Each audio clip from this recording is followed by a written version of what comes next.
Salve. Fala, cara. E aí? Oi, tudo bom, mano? Tava te ouvindo baixo. Fala aí de novo. Tá me ouvindo baixo ainda? Não, não, melhorou. Melhorou? Melhorou. Cara, eu E confesso, aí? eu confesso para você que essa semana vai ser foda, saca? A gente perdeu aí um grande amigo da luz, um grande amigo da vida, um gigante em todos os sentidos e essa é a primeira live que a gente faz após a perca do Binho, né, cara? Eu confesso É, para você que para mim eu confesso para você que para mim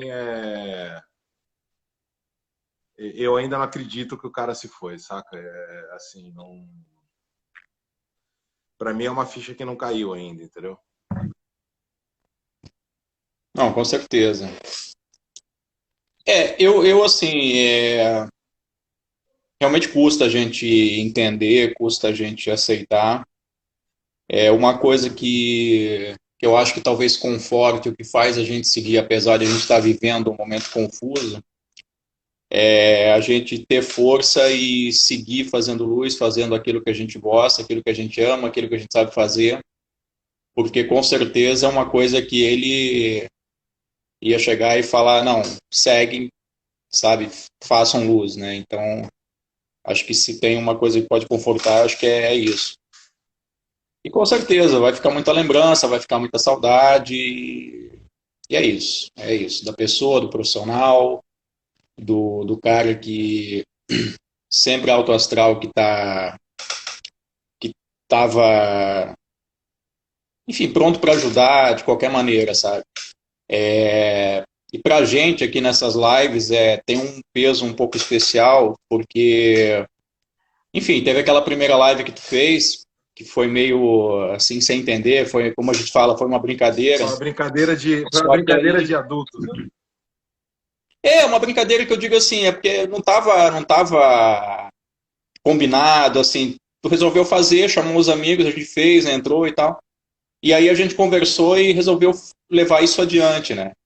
E o Binho foi o nosso primeiro convidado oficial, assim, foi o primeiro cara que teve presente na live, né? A primeira pessoa, o primeiro profissional que fez a live oficialmente com a gente. E isso, nossa, isso é um orgulho tremendo, né? É, E foi a pessoa que depois que terminou a live que falou com a gente, falou, não, seguem, vão, fazem, porque é um registro, é um momento gratificante você estar aí, você poder falar, as pessoas poderem te ouvir. Então ele deu maior força assim, para a gente continuar, né? A gente está fazendo do nosso jeito, está fazendo, mas assim, está dando resultado e eu acho que essa força dele que agora ainda mais, né?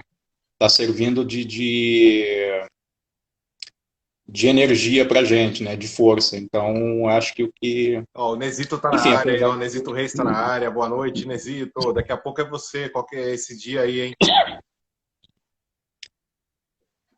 E é isso. Vamos respirar fundo e vamos lá. E a gente até pensou, acho que é inevitável, né, a gente homenagear de alguma forma o Binho, e a gente pensou de várias formas como é que a gente poderia fazer, né?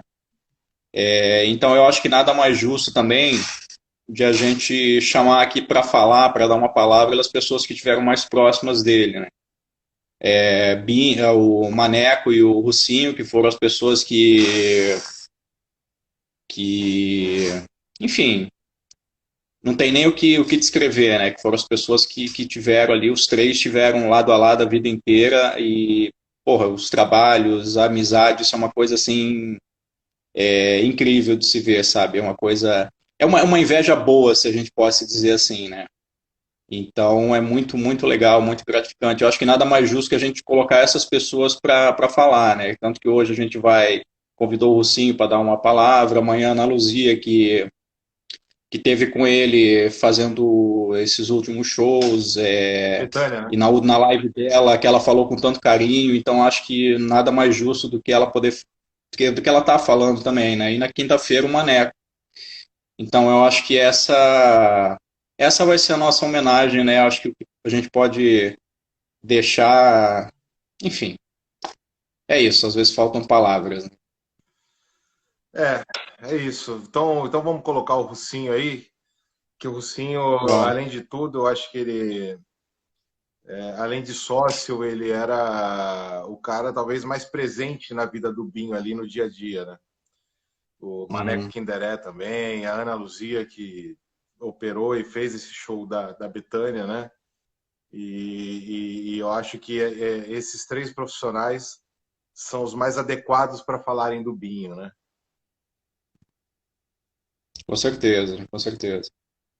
E essa é a forma que a gente encontrou de fazer uma pequena homenagem, né? Até o Maneco está entrando aí agora. É, o Maneco tá aí, ó. E o Maneco vai estar na quinta-feira. E é isso, ficam as saudades, ficam os ensinamentos, vai continuar sendo a nossa referência com certeza. E é isso, luz para todo mundo, vida que segue. E é isso, coloca o Rocinho aí para dar uma palavra aí. Vou colocar o Queria Russinho. só dar um beijo em todo mundo aí que tá com a gente aí hoje, pessoal, enfim, pessoal do som, pessoal de luz, pessoal de palco. O Miltinho, eu dei uma fuçada na live dele ainda há pouco, um grande ator de musical, uma pessoa incrível. Enfim, Joyce, meu primo aí, o Marcelo, enfim, todo mundo que está prestigiando aí. E é isso, vamos lá. O Leandrinho também, Leandro Gás.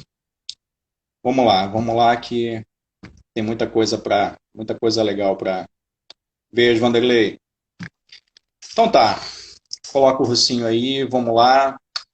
Com certeza ele tá com a gente nessa live aí e vai aplaudir também. Beijo para todo mundo aí. Valeu, Cezinha. Valeu, Até Brunão. mais. Beijão, até já. Tchau, tchau. Beijo para todo mundo.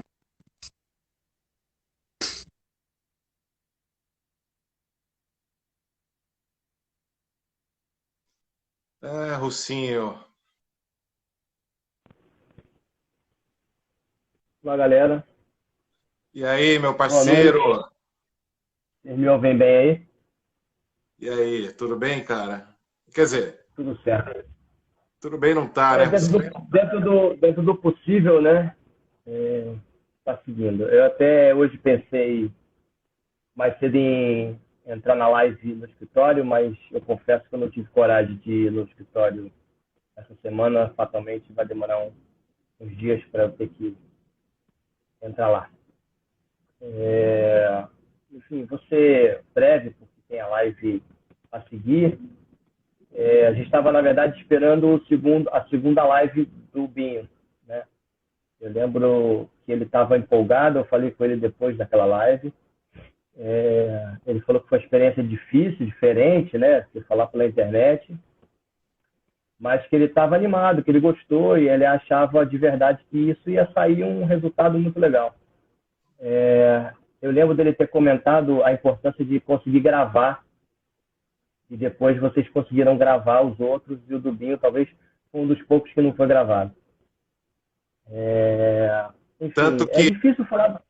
tanto que eu mandei uma mensagem pro Binho, ele já estava internado, eu não sabia, pedindo exatamente isso, que a gente fizesse uma outra live para que ela pudesse ser gravada. E acho que ele não chegou nem a ouvir a mensagem. É, é, é difícil nesse momento falar. Assim, a gente viu muitas coisas bonitas faladas sobre o Binho o tempo todo, desde que o acontecido, né? A gente que acompanhou o grupo lá dos momentos todos dele no hospital, sempre tanta gente legal, tanta gente boa, falando super bem. Eu tive o prazer na minha vida de conhecer o Binho, né? Conhecer de perto, conhecer, né? E fortalecer ao longo desse tempo todo uma amizade que virou um prazer de trabalhar juntos. Esse último ano inteiro a gente conviveu de maneira muito intensa no escritório, com pensamentos, com projetos, com formatar uma coisa que eu, na verdade, tinha internamente um desejo, porque entrei num processo parecido quando viajei com a Lia Rodrigues, ainda muitos anos atrás, na Alemanha. O Binho tinha um amor muito grande pelo Antônio, em Portugal, que é uma empresa chamada Aldeia da Luz. E eles tinham um formato que era um formato que a gente gostava muito e que a gente queria instalar aqui. E depois, ao conversar no escritório, descobrimos que era o desejo comum, né, tanto meu quanto dele. Essa coisa de duas pessoas que não tinham nunca conversado, tinham o mesmo desejo. E aí começou esse projeto que é o Criativo Luminoso, que muitas pessoas já me perguntaram o que será, e eu ainda não tive nem desejo nesse momento de pensar sobre. O Binho era uma pessoa, muita gente me ligou, eu lembro que na época a PTR quis fazer uma homenagem ao Binho, que é uma coisa muito difícil de acontecer, né? Normalmente os produtores, as associações todas fazem homenagem aos atores e tudo. A parte técnica dificilmente acontece, a não ser que seja um notório, que era o caso do Binho. E o Barata imediatamente, quando soube, quis fazer essa homenagem, e ele me ligou para me perguntar a maior característica do Binho. E eu, na hora, a primeira palavra que eu lembrei é: o Binho era o ser humano mais agregador que existia aí nesse mundo. Quando ele assumiu a responsabilidade de ser um programador no musical,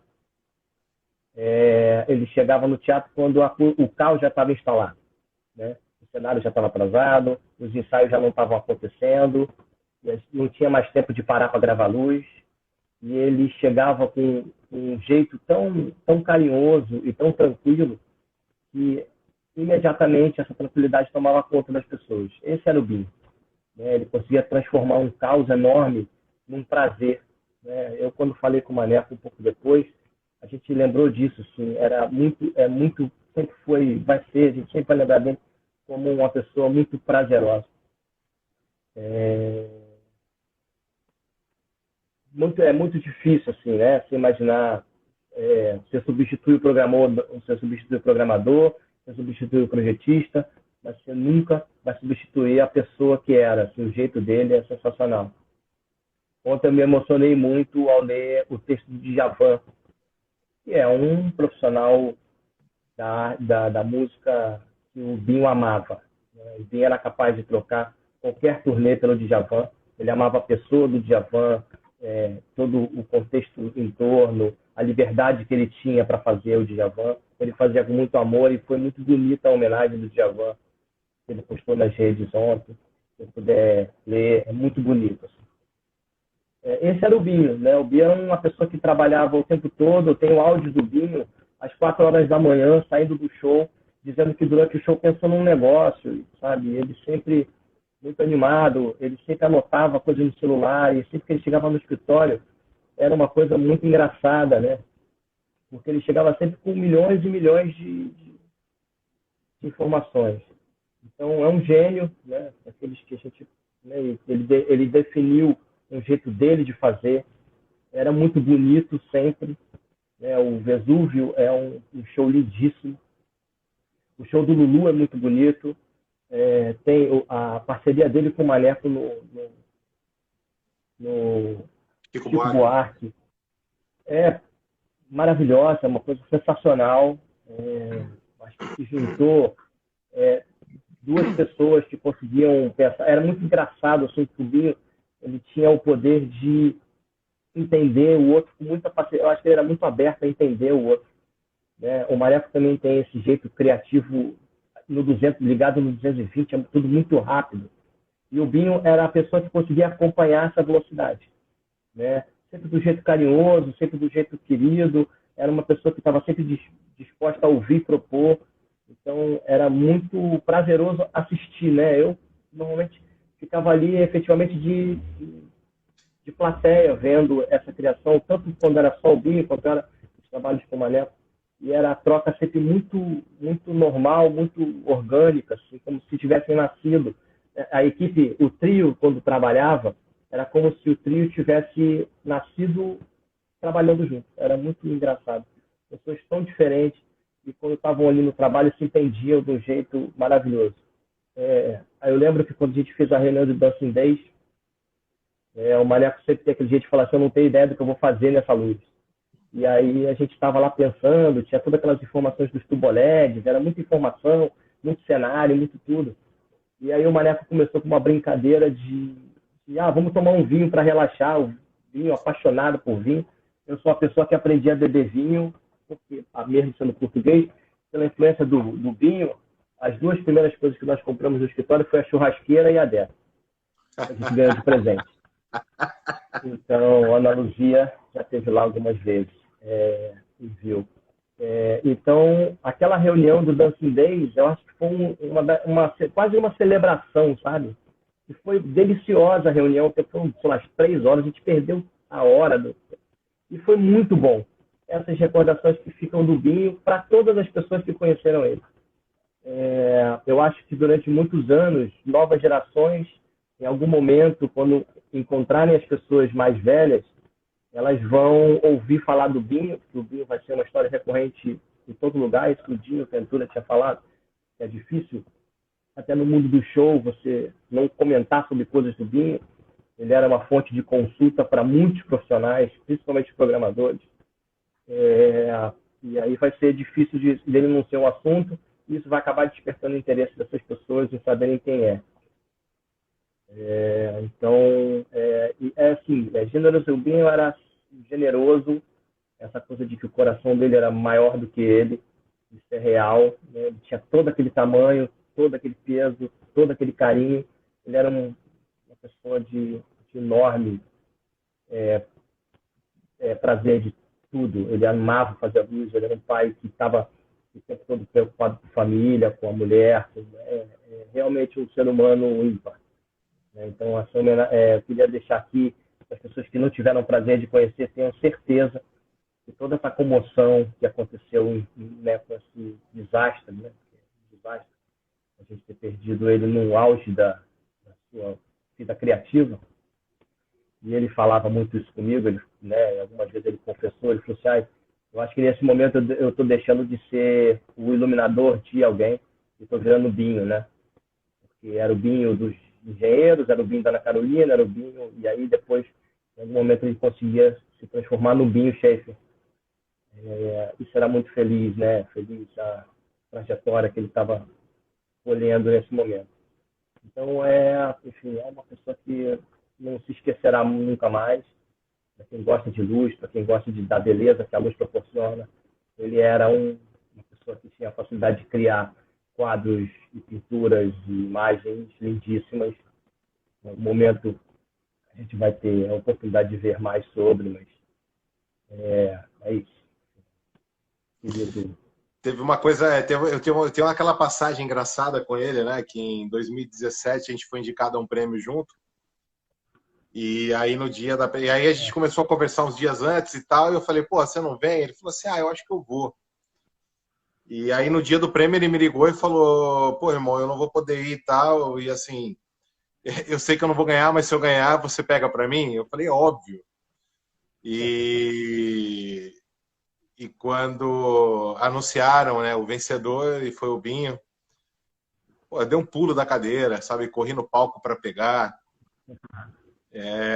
E fiquei muito feliz. E eu fiquei com aquele prêmio guardado na minha casa há 1 ano, cara, até ele vir para São Paulo e conseguir pegar esse prêmio, entendeu? Quando ele ganhou o prêmio, a gente estava no teatro gravando luz. Ah, é? Eu acho que a gente estava gravando o Vamp, a ideia dele era ir para São Paulo para a premiação, as coisas se enrolaram e a gente ficou preso madrugadas e mais madrugadas, e foi um trabalho dificílimo de fazer, foi tudo muito enrolado, muito difícil. E aquelas madrugadas inteiras de programação com o diretor, com o coreógrafo, com todo mundo, passaram como se desapercebido. Assim, a gente passava as madrugadas acordado, era divertido. Durante o texto que eu escrevi, né, porque eu achei que precisava escrever alguma coisa naquele momento, até para botar para fora, eu lembrei do momento em que eu conheci o Binho, né? Eu trabalhava no Teatro Municipal, no Garoto, e eu fui fazer um festival que tinha no Sérgio Porto, que era da prefeitura, que tinham 3 coreografias por dia. Eu não vou lembrar os nomes exatos. No dia que eu estava, eu lembro que tinham 3 iluminadores. Era eu, que estava fazendo a luz para um bailarino do Teatro Municipal que chamava João Vlamir, que era do grupo DC, o Wilson Reis, né, o Gaguinho, e o Binho fazia, eu não me lembro se ele fazia a Carlota Portela ou se era já o Renato Vieira.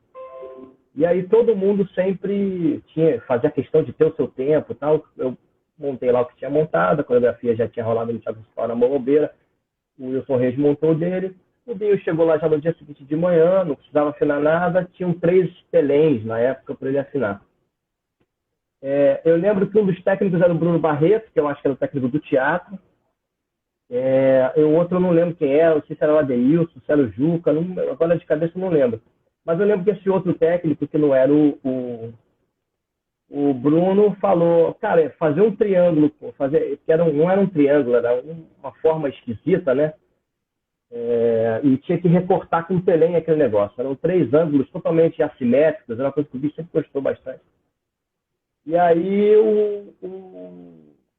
esse outro técnico falou assim, pô, é impossível fazer isso. E o Bruno na hora falou, impossível um elefante subir na escada.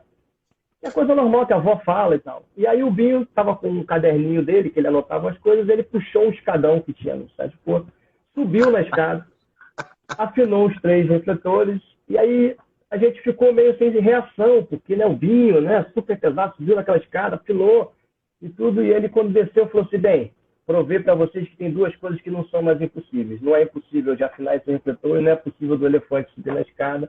E aí a gente gargalhou durante horas dessa parada. Foi assim que eu conheci o Binho, não sei se era Arte na Dança, Rio Arte na Dança, uma coisa assim.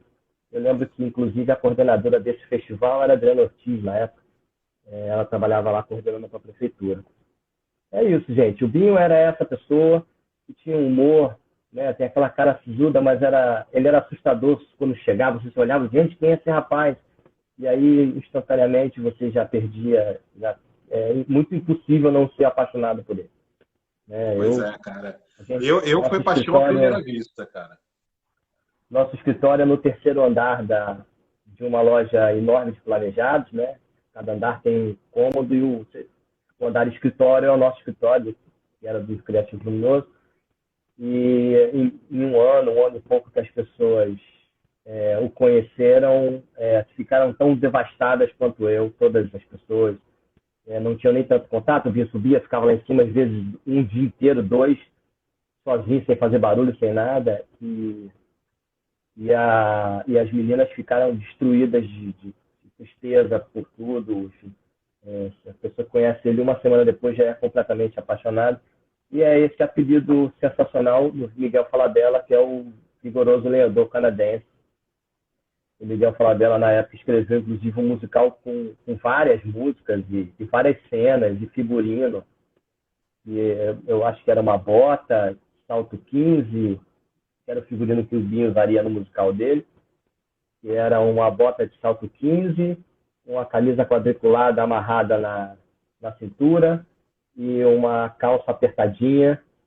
Ele entraria em cena cantando uma música, que agora não vou me lembrar que é, talvez o Maneco lembre, e com o machado ele seria o vigoroso lenhador canadense. Era quase uma piada interna nossa.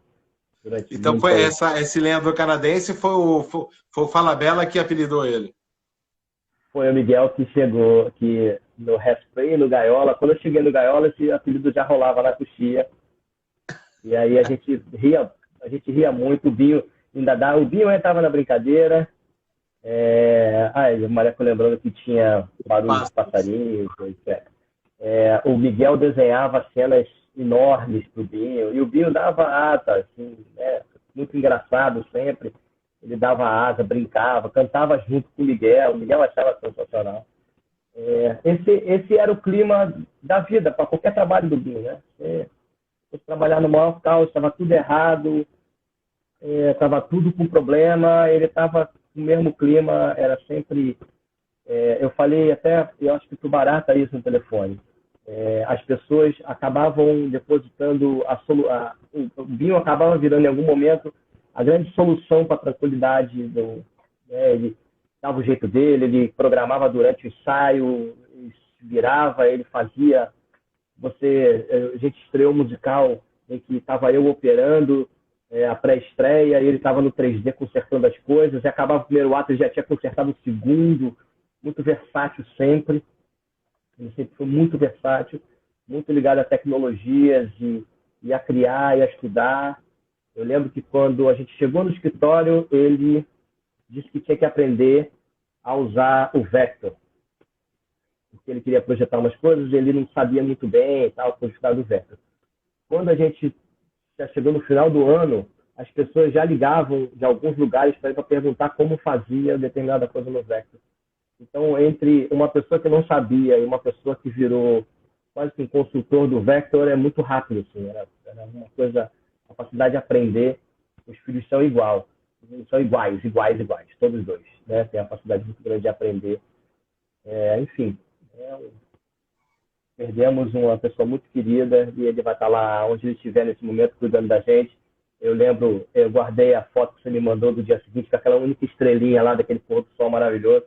Já era ele fatalmente tomando conta da mesa de luz e daquele dia em diante teremos dias Cara, muito mais bonitos. quando eu olhei assim, eu vi aquele pôr do sol e com uma única estrela, eu falei, cara, é o Binho, velho. E na hora eu fotografei e te mandei. Hoje é difícil você olhar o horizonte, ver aquele dia lindo e falar assim, pô, já tá como oficial do controle. Realmente, ele é sensacional, uma pessoa que a gente vai guardar para o resto da vida.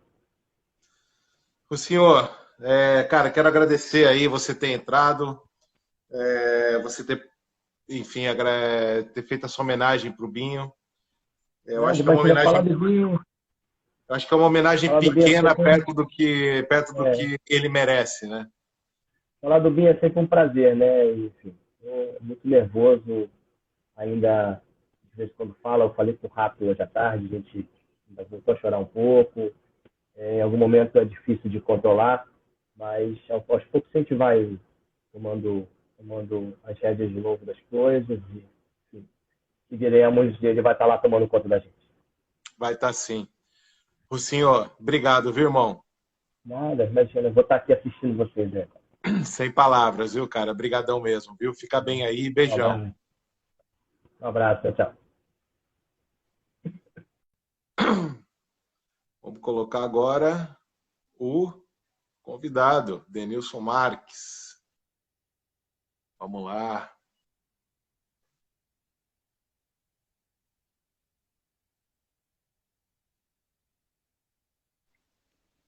Fala, meu querido. Fala, querido Denilson. Já travou?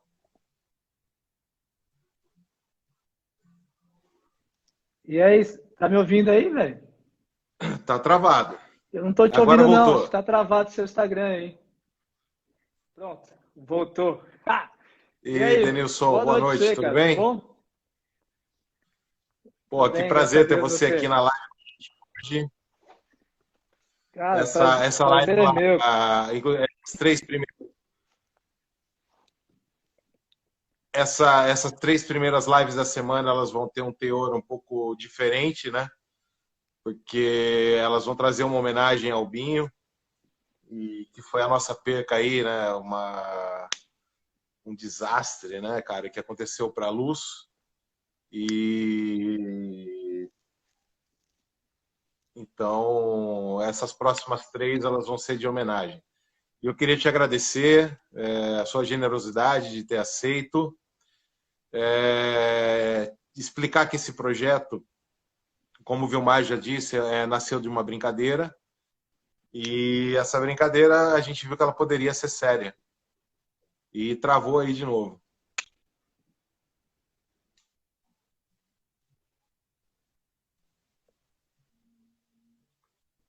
Tá travado. Tá travando.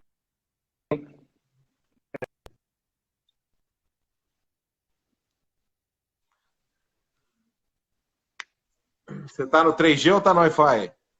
Tá no 4G ou no Wi-Fi?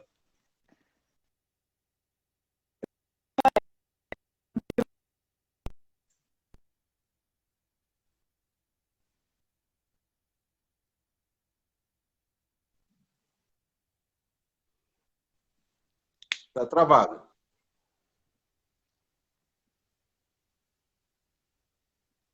Oi, agora acho que voltou. Voltou. E queria falar que esse projeto ele nasceu numa brincadeira, e depois a gente viu que essa brincadeira poderia ser séria, e a gente começou a fazer. Chamamos praticamente quase todos da área, e vai se tornar talvez o maior registro que se tenha de depoimento de iluminadores vivos do Brasil. E agradecer. E eu queria começar, enfim, perguntando para você, Denilson. Acho que sempre tem a primeira curiosidade, né? Porque hoje a gente está na luz, mas em algum momento a gente decidiu ir para a luz, né? E em que momento, em que ano você vai para a luz? Sobretudo, o que faz você olhar e falar, é isso que eu quero fazer? Quais são os seus mestres ou seu mestre, né? Se você os tem. E, sobretudo, de novo, o que faz você continuar na luz, né? Porque entrar é fácil, mas querer continuar, talvez com pedras no meio do caminho, as pessoas desistam, né? E é isso. Boa noite. Obrigado. Boa noite. Cara, eu queria te agradecer pelo convite. Queria parabenizar pela homenagem ao Binho. Eu conheci o Binho só pela internet, mas o pouco que eu conheci, ele foi um cara muito receptivo. O trabalho dele é sensacional. E eu acho que o Binho, ele fez da trajetória dele o que realmente eu quero que seja feito da minha. Eu acho que é deixar um legado. O que ele deixou pra gente vai ser ad eterno. Eu acho que muita gente vai usar o Binho como referência, muita gente vai lembrar do Binho. E é uma perda enorme para a gente que trabalha nesse campo da iluminação, perder o Binho assim de repente. Mas fatalidade da vida, né? A gente tem que seguir a vida e agradecer pelo que ele fez para a gente enquanto ele estava vivo, né? Que ele contribuiu muito com a iluminação, pelo menos para mim, os trabalhos do Binho, as coisas que eu vi dele, contribuiu muito para que eu pudesse fazer algumas coisas que eu até copiei dele. Que ótimo, tá vendo? É um legado. É um legado, eu acho que esse é o nosso papel na arte, eu acho que esse é o nosso papel como artista, como iluminador. Não ter medo de passar o que a gente sabe fazer, não ter medo de passar para o assistente tudo que a gente sabe e deixar as coisas fluírem, né? Porque se a gente está nesse lugar e não deixar nada para ninguém, então a gente está no papel errado de artista, né? É isso que eu penso como artista. Cara, então, vamos lá. Eu comecei a fazer luz em 1995. Comecei do nada. Tinha acabado de sair da fase do exército. Minha mãe trabalhava num teatro e me convidou para trabalhar nesse teatro. Que teatro ela trabalhava? Cara, eu trabalhava no Teatro Hall, que era o antigo Teatro Bexiga. Sim. E hoje é Teatro Ágora, que é do Celso Fateschi, né, hoje. E aí minha mãe me convidou para trabalhar no teatro, só que até então não era nada voltado para a parte técnica. Era um teatro-bar onde eu tinha que entregar comanda, receber comanda no final. Eu era meio que um segurança, um porteiro que ficava entregando a comanda e recebendo no final. Aquelas coisas de teatro-bar, sabe? Você tem que pagar para entrar, depois você paga a comanda e entrega para alguém para você ter que sair do estabelecimento. Eu era esse cara. Só que aí... E quanto tempo você trabalhou entregando comanda? Fiquei, na verdade, entregando comanda 1 mês e meio, mais ou menos. E como eu estudava contabilidade na época, aí uma das donas do teatro me colocou para trabalhar na parte administrativa do teatro também. Aí fui trabalhar na parte administrativa do teatro e aí eu fui conhecendo as pessoas. Nesse caminho, né, de sair da portaria e passar para o administrativo, eu conheci o Nesito Reis, que foi o cara que me introduziu na iluminação.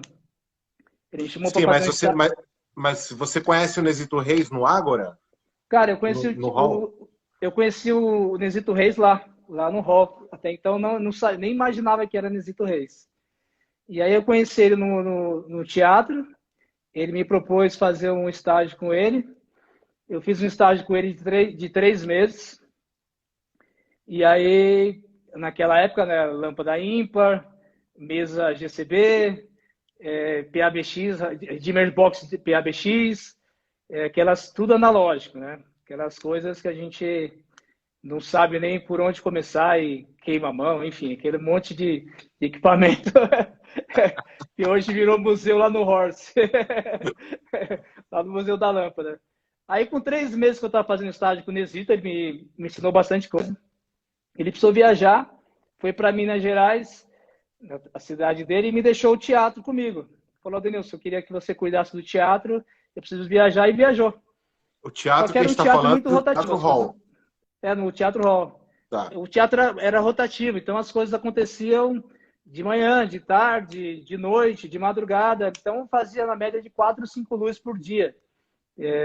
Tinha pouco equipamento, mas tinha que afinar, trocar gelatina, às vezes trocar a lâmpada no meio do caminho, porque era lâmpada ímpar, queimava, você sabe como é que é. Então, fazia muita luz nessa época. Quando você fala lâmpada ímpar, você está falando da Palito? Da Palito, cara. Eu acho que você trabalhou com isso também, que era as lâmpadas de carcaça de lâmpada par com lâmpada ímpar. Só que era lâmpada tão assim, sem qualidade, que na metade do evento você não tinha mais lâmpada, não tinha metade das luzes já tinham apagado. Então você tinha que ir trocando no intervalo de um show para o outro. Era quase que uma mágica terminar uma luz completa no final do evento se tratando desse equipamento, né? Então, eu fazia muito. Então, tinha que colocar a escada no meio da banda, a escada no meio do intervalo e aquelas coisas, que as loucuras que a gente conhece de festival, e para fazer as coisas acontecerem.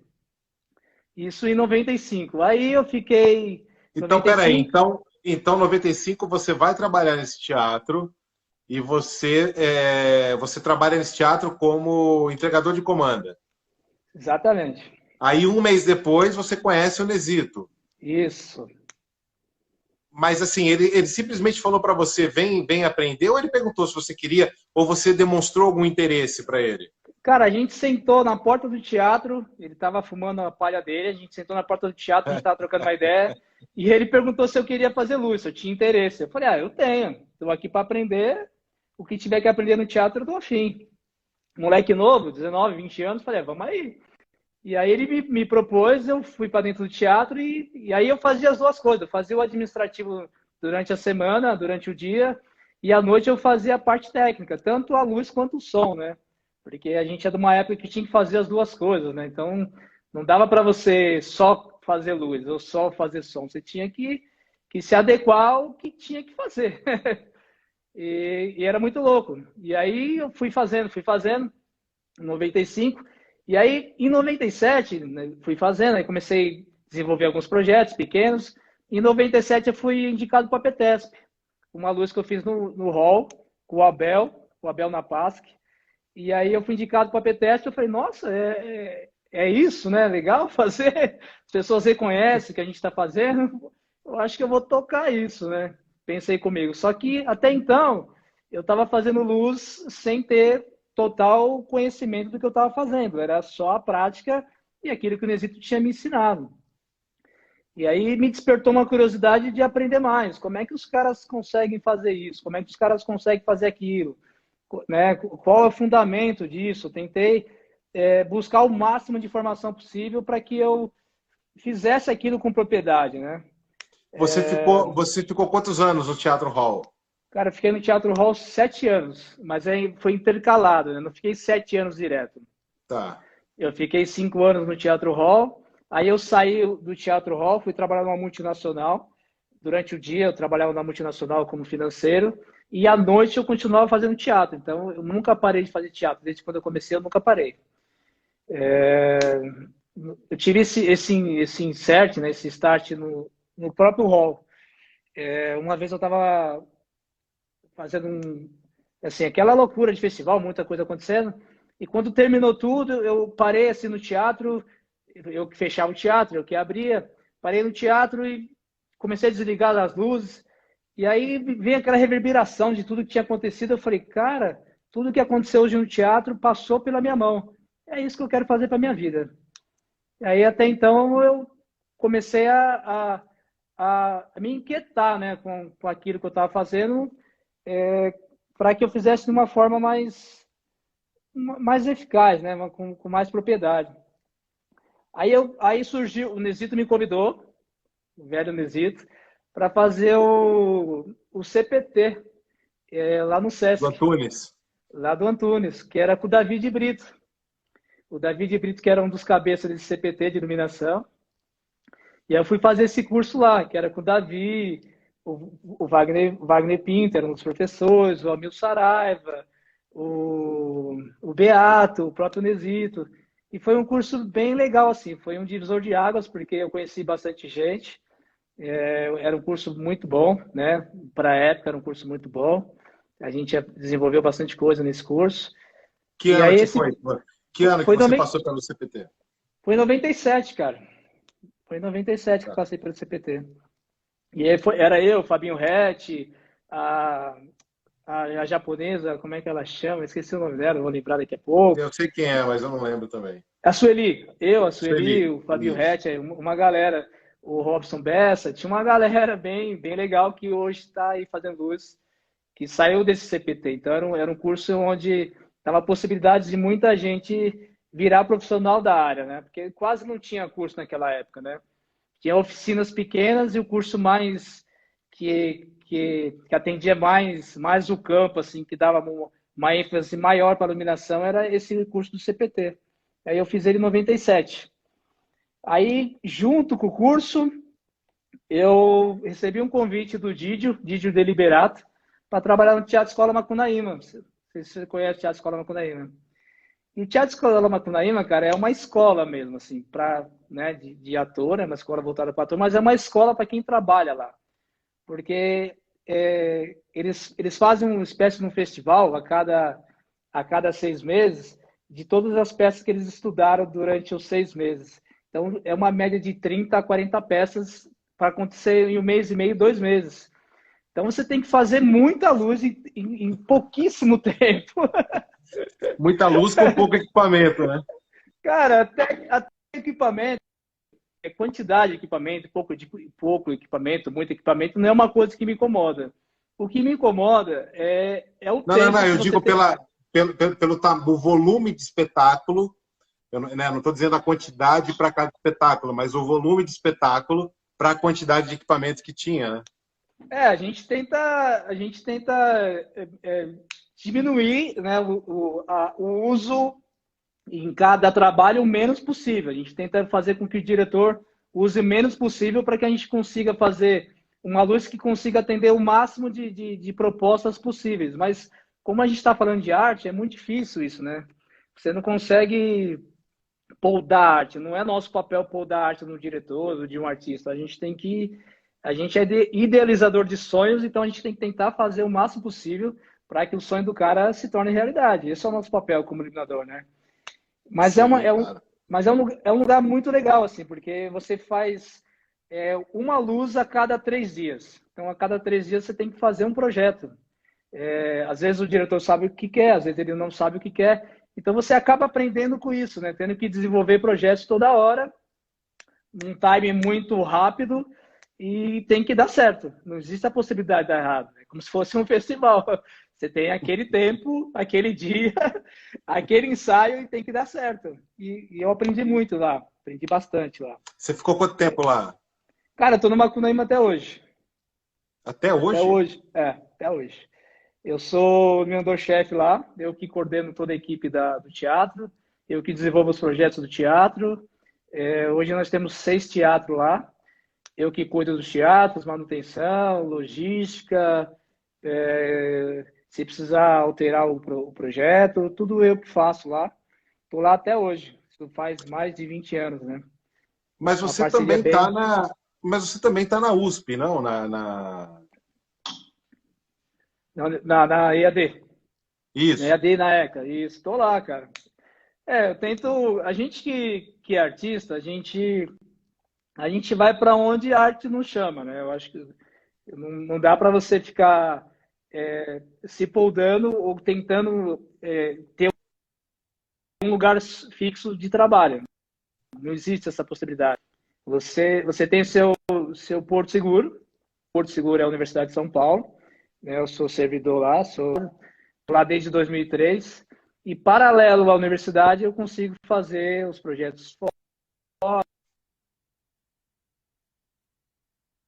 consigo fazer meus projetos corporativos, eu consigo dar aula no Teatro Escola Macunaíma, eu consigo dar... Tranquilo. Travou. Tá travado aí?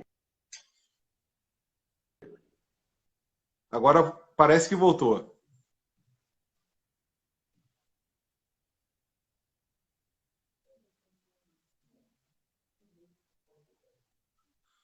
Agora voltou, peraí, agora voltou sem áudio.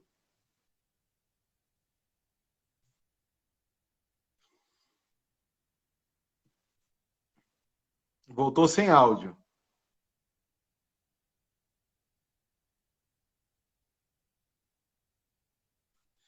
Peraí, eu vou te tirar e vou te colocar de novo. Peraí.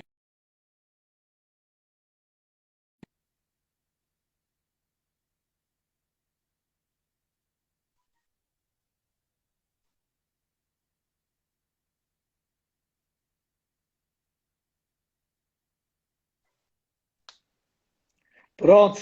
Tá ouvindo agora? Agora voltou. E como que você divide o seu tempo entre a ECA e a...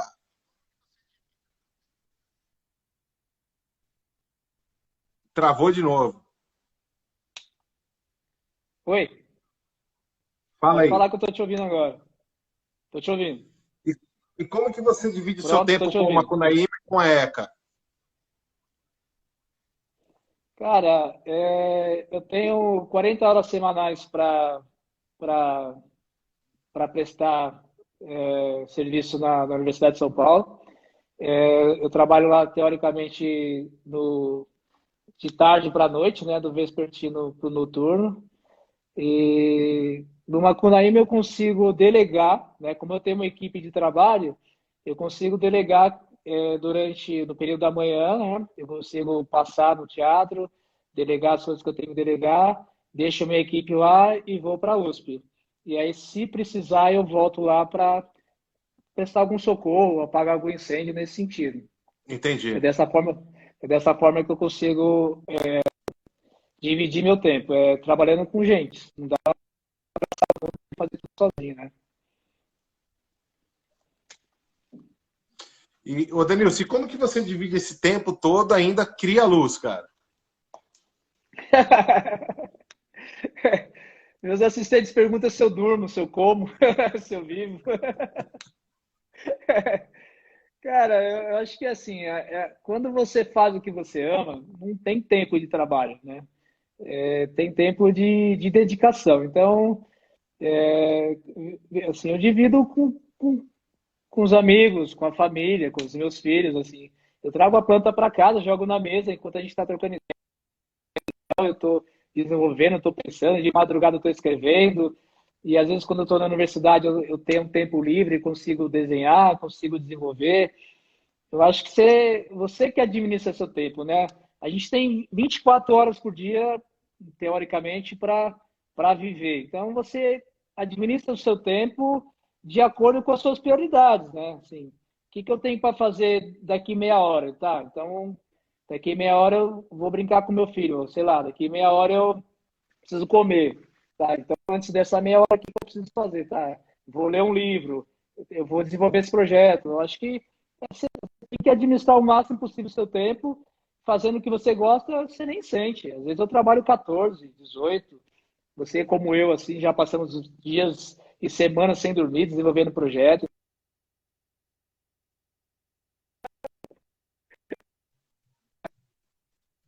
Tá travando.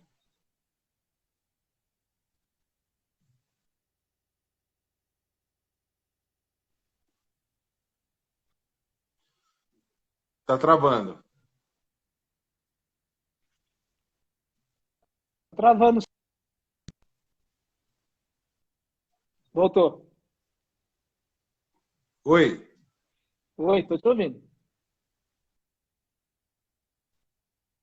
tá travando. Ó, eu vou fazer o seguinte. Eu vou derrubar essa e vou abrir uma outra etapa, tá? Beleza.